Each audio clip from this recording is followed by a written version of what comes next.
오늘도 은혜 예배 자리에 나오신 여러분들을 환영합니다. 지난 며칠 은혜 안에 잘 지나셨습니까? 오늘도 예배하고 또 은혜를 따라 살아가는 축복의 하루 되실 수 있기를 소원하면서 우리 다 같이 묵도하면서 6월 첫날입니다. 6월 1일 수요 영상 예배 하나님께 드리시겠습니다.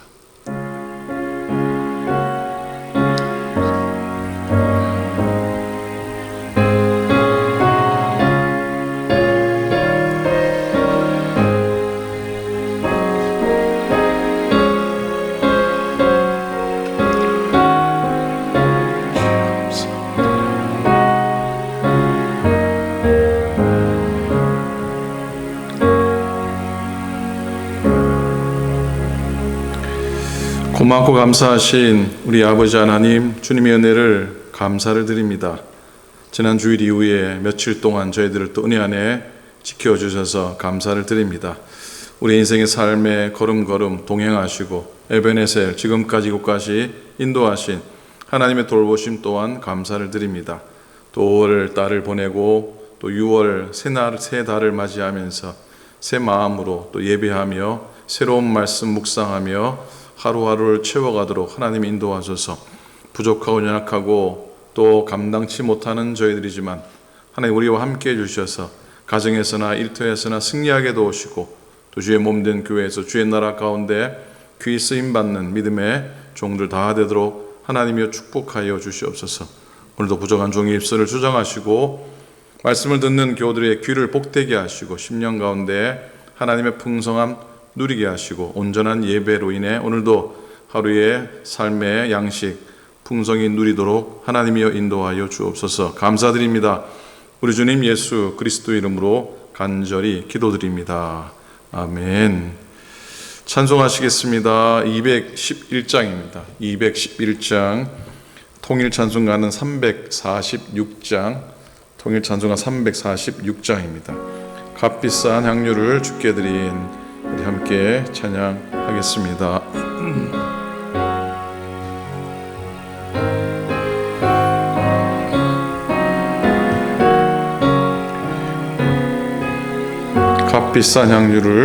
값비싼 향유를 주께 드린 막달라 마리아 본받아서 향기로운 산제물 주님께 바치리. 사랑의 주 내 주님께 연약한 자에게 힘을 주고 어두운 세상에 빛을 비춰 성실과 인내로 내 영제 이끌리. 사랑의 주 내 주님께 두려운 마음에 소망 주고 슬픔에 쌓인 자 위로하며 길 잃은 자들을 친절히 이끌리. 사랑의 주 내 주님께 인생의 황혼이 깃들어서 이 땅의 수고가 끝날 때에 주님을 섬기다 평안히 가리라. 사랑의 주 내 주님께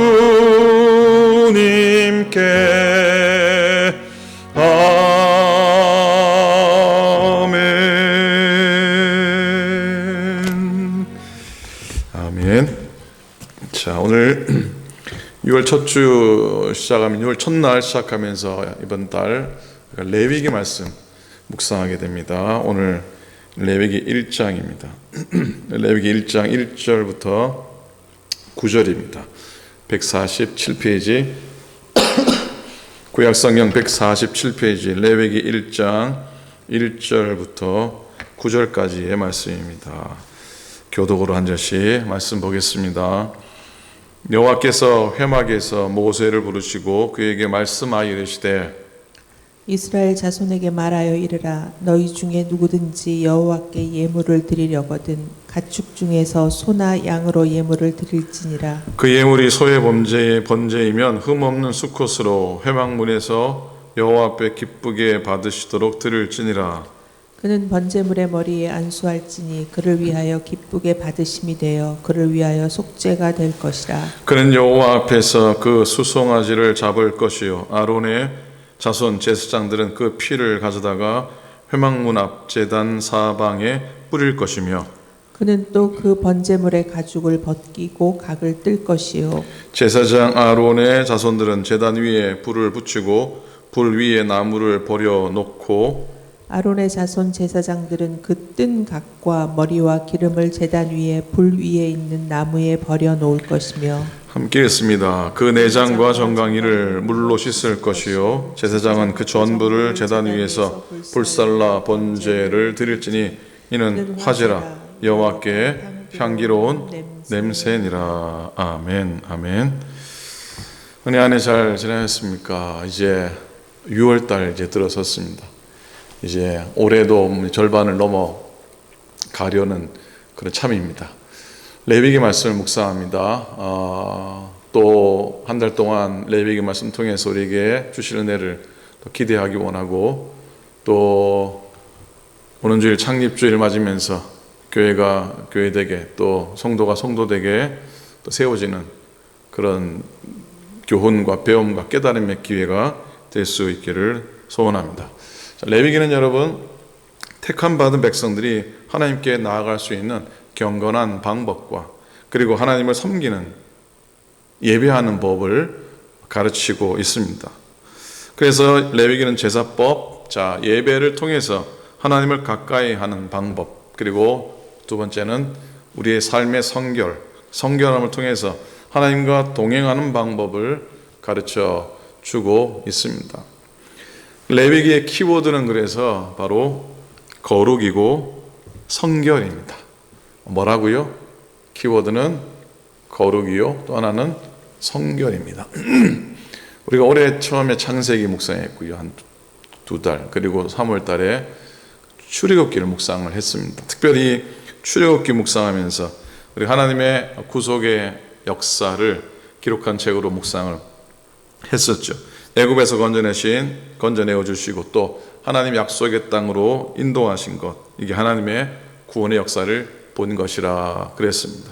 특히 한국 교회 교인들은요, 창세기 성경 읽을 때 창세기 아주 재미나게 읽고 또 출애굽기 아주 은혜롭게 읽습니다. 이까지는 잘 읽죠. 그래서 한국 교인들이 구원의 감격 속에서 살아가고 또 죄에 대한 회개와 구원의 감격 속에 있는 모습, 신앙의 가장 기본된 모습, 가장 신앙의 골격이 되는 것은 잘 압니다. 근데 참 레위기 말씀 읽다가 많이들 포기한다고 그러죠. 그래서 레위기 말씀을 제대로 읽지 않아서 그런지 레위기적인 신앙은 좀 부족하다, 그렇게들 또 얘기하기도 하죠. 레위기는 하나님 백성에게 하나님 섬기는 법 가르치는 성경입니다. 그래서 레위기 읽지 않고 묵상하지 않고 공부하지 않으면 하나님 섬기는 방법을 잘 모를 수 있을 거예요. 자, 레위기 주제가 아까 뭐라 그랬습니까? 거룩이고 또 하나 성결이라고 그랬는데요. 근데 거룩과 성결에 이르는 길, 거룩과 성결에 이르는 길은 레위기가 무엇으로 가르치냐면 희생이라는 것으로 가르칩니다. 희생이에요. 그래서 이스라엘 민족의 제사는 희생 제사라 일컬어집니다. 즉 이스라엘의 제사에는 반드시 희생 제물이 드려져야 했습니다. 이 말은 하나님께 드리는 제사의 제물은 죽어야 한다고 하는 의미입니다. 제사와 예배는 제물이 완벽하게 죽을 때에 하나님이 받으신다는 겁니다. 하나님을 레위기를 통해서 오늘도 우리들에게 똑같은 정신, 똑같은 마음을 요구하고 계신다고 믿습니다. 사도 바울의 고백이 떠오르지 않습니까? 로마서 12장 1절에 너희 몸을 하나님이 기뻐하시는 거룩한 산 제사로 드리라. 거룩한 산 제사로 드리라 하셨죠.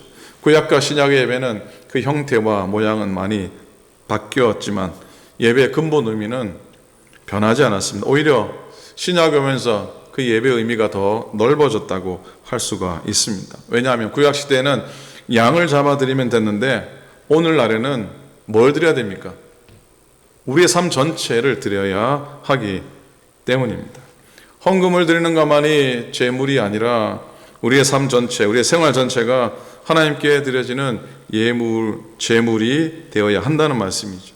결국은 나를 완전히 죽여서 하나님께 드릴 때만이, 주님께 드릴 때만이 예배의 진정한 의미에 도달할 수 있다는 겁니다. 그러니 참 이게 여간 부담스러운 게 아닙니다. 여간 어려운 게 아닙니다. 그러나 근본적인, 근원적인 우리에게 의미를 우리에게 가르치고 있는 것이죠. 그러니 나를 전부 불을 태울 때에 하나님 말씀하시는 예배의 의미를 바로 알 수 있게 된다는 것. 철저하게 예배 가운데 죽어서야 한다는 것. 자신을 철저하게 죽여서 불에 태울 때만이 헌신도 의미가 있는 것이고 십자가 의미도 깨닫게 되는 겁니다. 여러분, 그래서 오늘 본문에서 주목해야 할 단어가 많이 있겠지만은 9절에 보면은 특별히 그 내장과 정강이를 물로 씻을 것이요 제사장은 그 전부를 제단 위에 불살라 제물을 드릴지니 이는 화제라 여호와께 향기로운 냄새니라.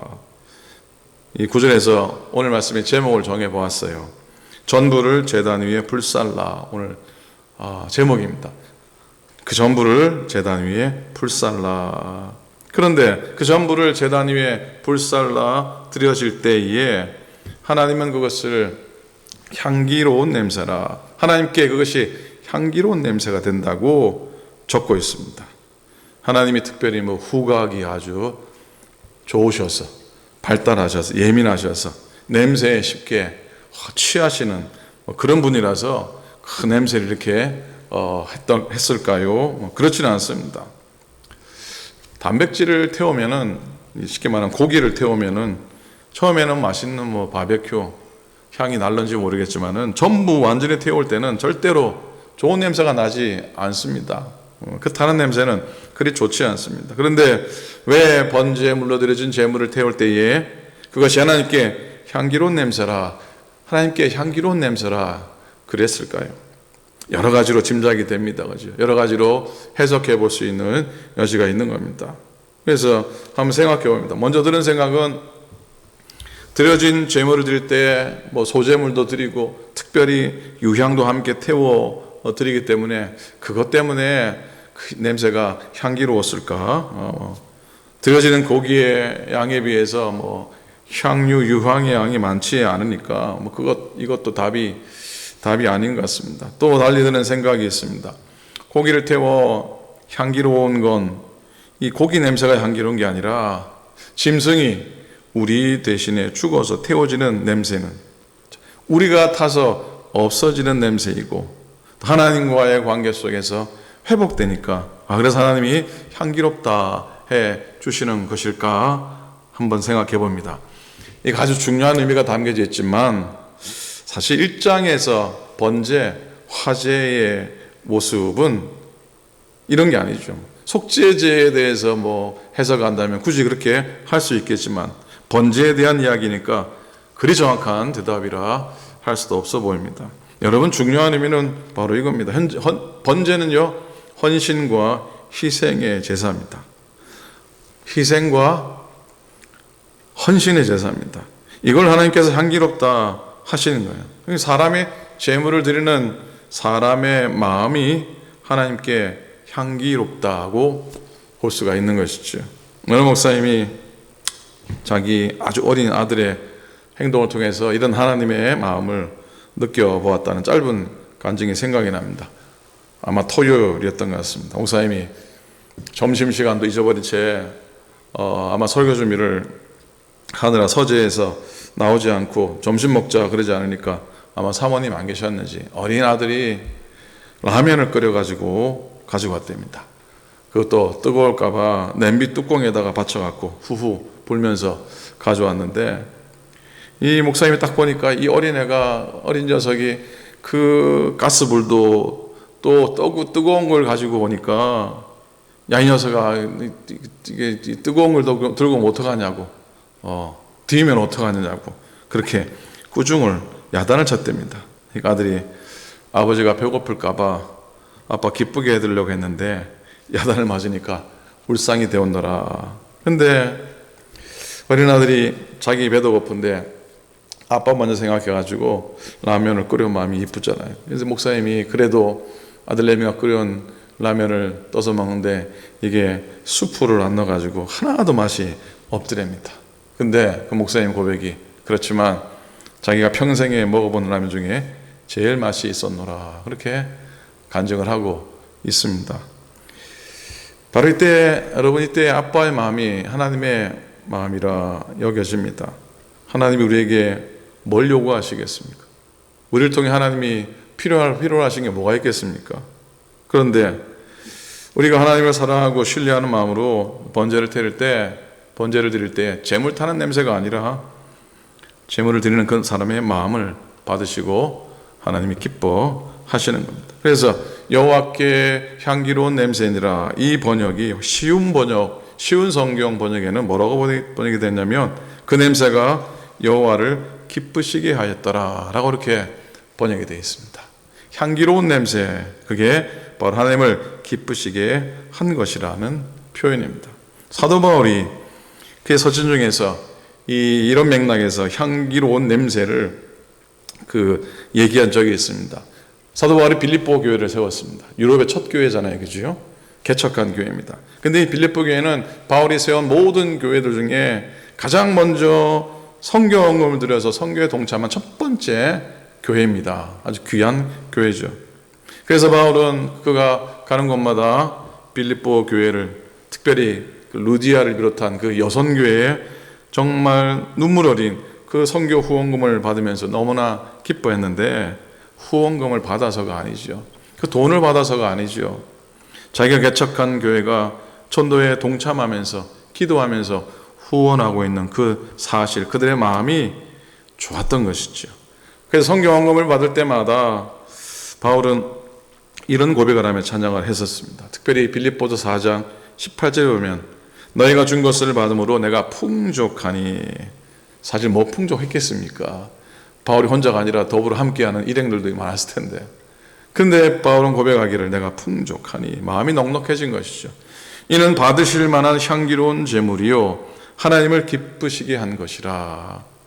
바울의 마음이 읽혀집니다. 왜 이런 얘기를 했을까? 이건 제물과 헌금의 문제가 아니죠. 그들의 드린 마음이 참으로 이뻤던 것이죠.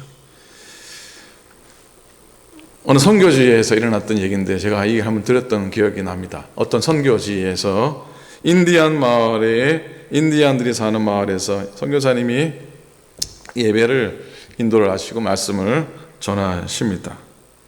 선교사님이 열정적으로 선교를 하고 있는데 그 마을에 추장님이 갑자기 일어나더니 강단 앞으로 걸어 나오는 겁니다. 그리고는 자기가 아끼던 도끼자루를 내려놓고서는 이렇게 말합니다. 추장이 내가 아끼던 도끼를 예수 그리스도께 드린다라고 말하면서 돌아가 앉습니다. 선교사님이 계속해서 그리스도 안에 나타난 하나님의 사랑을 설교해 가셨습니다. 그런데 하나님은 우리를 위해서 독생자를 아낌없이 선물로 주셨습니다. 설교할 때였습니다.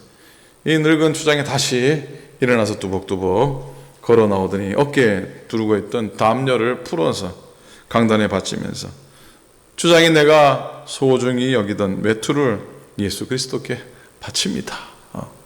설교는 계속되어집니다. 선교사님이 하나님께서 우리를 얼마나 사랑하시는지를 설명해 가는데 또 이 나이 드신 추장님이 조용히 일어나서 밖을 나가더니 조랑말 한 피를 끌고 와서는 강단에 드리고는 또 이렇게 얘기하는 겁니다. 추장인 내가 매우 사랑하는 말을 예수 그리스도께 바치노라. 자, 늙은 추장이 자기가 갖고 있던 모든 것, 정확히 말해서 그가 아끼고 사랑했던 모든 것을 내어놓았던 겁니다. 그런데도 이 성경사님의 설교는 끝이 나지 않습니다.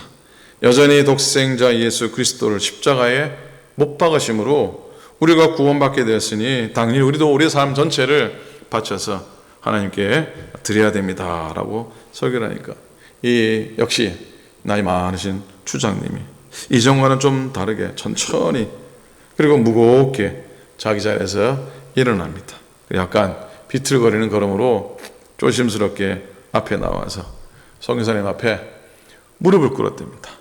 경건하게 무릎을 꿇고서 그의 뺨 위로 눈물이 줄줄쭉 흘러내렸는데 떨리는 입술로 고백하기를 주장인 내가 바로 나 자신을 예수 그리스도께 드립니다 라고 하는 귀한 고백을 했다고 하는 그런 이야기입니다. 여러분, 우리가 하나님께 우리 자신을 온전히 드리기보다 우리 자신을 드리기보다 우리가 가진 것들을 드리고서 내가 해야 할 일을 다 했노라고 내가 의무를 다 한 것처럼 생각하고 또 만족할 때가 있습니다. 그것도 귀한 일이죠. 그것도 소중한 일이죠. 그것도 필요한 모습이죠. 그러나 하나님께서 우리에게 원하시는 건 전부인 것을, 우리 자신인 것을 다시 한 번 더 돌아보기 원합니다. 그 전부를 제단 위에 불태워, 그 전부를 제단 위에 불태워라고 하는 말씀 다시 한번 기억하기 원합니다. 참 쉽지 않은 말씀이죠. 우리 예배 가운데 담겨져 있는 하나님의 강력한 요청이 있고요. 하나님의 강력한 결단에 대해서 좀 더 깊이 묵상하고 또 예배의 자리에 나아가는 우리가 되었으면 좋겠고요. 우리가 영상으로 예배드리면서 성전에 직접 나와 예배하지 못하는 그런 상황이지만 속히 주중에도 성전에 나와서 우리의 삶을 드리고 우리의 시간을 드리고 우리의 발걸음을 드리고 우리의 정성을 드리는 그런 예배로까지 더 나아갈 수 있는 우리들 모습이 되기를 소망하면서 전부를 제단 위에 불살라 드리는 간절한 마음으로 늘 예배하는 여러분 되시기를 우리 주님의 이름으로 간절히 부탁을 드립니다. 아멘. 기도하겠습니다. 하나님 아버지 은혜를 감사합니다. 참 고맙습니다. 오늘도 예배의 자리에 저희들을 세워주심 참으로 감사를 드립니다. 이렇게라도 영상으로라도 예배할 수 있음에 또한 감사를 드리지만 그러나 속히 코로나의 염려들이 사라지고 걱정들이 없어져서 성전을 향해 발걸음하고 우리의 마음과 우리의 몸을 들여서 예배하기까지 우리가 섬기도록 인도하여 주옵소서. 아니 더 나아가서 우리의 삶 전부를 드리는 예배의 승리자가 되게 도우시고 예배의 정말로 희생자가 될 수 있도록 하나님께서 인도하여 주옵소서. 100년이 넘는 기간 동안 이 오클랜드 교회의 제단을 지키기 위해서 눈물로 예배하며 삶을 드리며 생명을 드리며 가진 모든 것들을 드리며 자신들을 드려서 섬겼던 믿음의 선진들을 우리가 잊지 않게 도와 주시옵시고 이 제단에 하나님의 놀라운 계획과 하나님의 섭리하심으로 인해서 귀한 일들 잘 감당하는 제단 되도록 하나님이여 인도하여 주옵소서. 이 땅을 굽어 살피시며 연약한 이들, 슬픔 당한 이들, 이 땅에 굶주린 영혼들, 전쟁 가운데 고난당하는 이들 하나님께서 지켜주셔서 이 땅에 평안함이 넘치고 이 지구상에 하나님의 평화가 가득 차도록 하나님이여 인도하여 주옵소서. 하나님 오늘도 예배하고 하루의 삶을 은혜로 채우며 지나게 도와주시고 사랑하는 성도님들 다 강건하게 도우시고 삶과 일터 가운데 하나님의 은혜와 평강과 하나님의 형통하심으로 채워주옵소서. 낙담한 영혼들을 하나님 오르만져 주시옵시고 날마다 일어서며 날마다 세워지는 승리의 삶을 다 살아가시도록 역사하시고 인도하여 주시옵소서. 이제는 우리 주님 예수 그리스도의 은혜와 하나님 아버지의 사랑하심과 성령님의 감동 감화하심이 모든 것을, 우리의 모든 것들을 전부를 드려서 불태워 예배하는 우리의 삶의 결단이 있기를 마음속에 다짐하는 당신의 모든 종들 머리 위에 이제로부터 영원토록 함께 하시기를 간절히 축원하옵나이다. 아멘.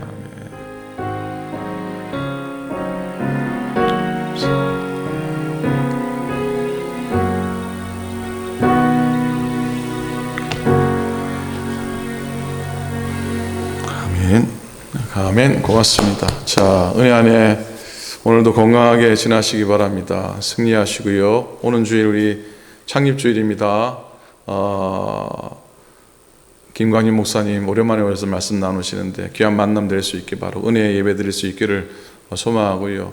우리 창립감사예물 우리가 정한 선교지에 보내는 또 우리의 도움이 필요한 곳에 보내는 선교 예물로 쓰여지게 됩니다. 정성을 다해 드려줄 수 있기를 바랍니다. 자, 기도해 주시고요. 오늘도 승리하시고 토요일 날 예배 가운데 또 뵙도록 하겠습니다. 승리하십시오. 건강하십시오. 감사합니다.